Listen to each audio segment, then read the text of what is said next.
Makanduane, Makotai Swabam, and I'm life, Nenundo. Extra one bottle of life in water. Yes, I'm going to do it right now to show you life for Ndo.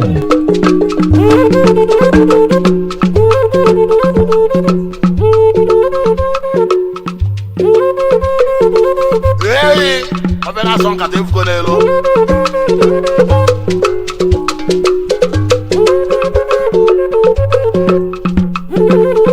Joke the Malo Moncano.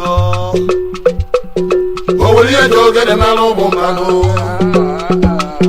Oh, will you joke the Malo Moncano? Okay, Zibo Wamba. Oh, will you joke the Malo Moncano? Mama Malaga. Oh, will you joke the Malo Moncano? Oh, will you joke the Malo Moncano? Oh, watch your way, boy. Oh, will you joke the Malo Moncano? To then get a one canoe. Oh, will you joke the Malo Moncano? Chibogo Nike, oh, will you joke the Malo Moncano? Oh, will you joke the Malo Moncano? Okay, Zibo Wamba. Oh, will you joke the Malo Moncano? You know what can move? Oh, will you joke the Malo Moncano? Oh, will you joke the Malo Moncano? About one Ike, oh, will you joke the Malo Moncano? But one can better walk away. Oh, will you joke the Malo Moncano? I go on on that. Oh, will you joke the Malo Moncano? Odumodu Nike, oh, will you joke the Malo Moncano? Oh, will you joke the Malo Moncano? Abakibo Wamba, oh, will you joke the Malo Moncano? She thought of Mancano, oh, will you joke the Malo Moncano? Also, Mama like her, oh, will you joke the Malo Moncano? Okay, Zibo Wamba, oh, will you joke the Malo Moncano? Oh, will you joke the Malo Moncano? Kajamaka, oh, will you joke the Malo Moncano? Oh, God, Yakawa, oh, will you joke?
one. Wonderful. Treat. Raise it up. Give it to me. Where's my okay, come now. Brand promoter, come. Brand promoter, come. Have it, hold it. Just hold it. Pick another one. Wait. Pick another one. Only one. Can I have it? Thank you. Have it. Alright, no here, virgin. Ew, not here. Alright, as my virgin as you are, I'm also a virgin. Can I have the names? First one is this. First one is going with the fan, and second one is going with the granite oil. Okay? Write it down. First person is this. Your phone number 07031102489. Any person wants Beatrice Ilo Kebab. It's not getting no. Sure, give it her. Let's find out. Take out the ticket number. 2 bottles. Yes. What be the game? Ona atom dika mama. Oh, why you in the Why are there? Thank you.